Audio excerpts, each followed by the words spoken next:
નમસ્કાર. ઘણા બધા એવા વ્યક્તિઓ છે જેના મને કોલ આવે છે, મને પ્રશ્ન કરતા હોય છે કે અમારા ઘરમાં અમને રહેવું ગમતું નથી, અમારા ઘરમાં અમને શાંતિ નથી મળતી. બધા જ વ્યક્તિઓ ક્રોધથી ભરાઈ જાય છે, સામસામે ઝઘડે છે. તો આનું કારણ શું હશે? ઘણી બધી જગ્યાએ મેં જોયું છે કે હું વાસ્તુશાસ્ત્ર પ્રમાણે જોવા જાઉં તો એ ઘરમાં વાસ્તુ દોષ હોય છે.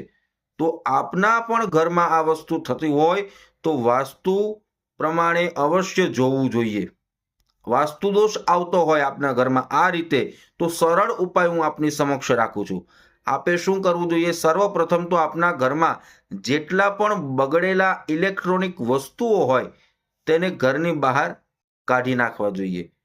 બીજું વસ્તુ એ છે કે આપના ઘરમાં કોઈ પણ સુકાયેલો છોડ હોય, ખાસ કરીને તુલસીજી, તો એમને ત્યાંથી દૂર કરવા જોઈએ અને બીજા નવા લીલા છોડ વાવવા જોઈએ.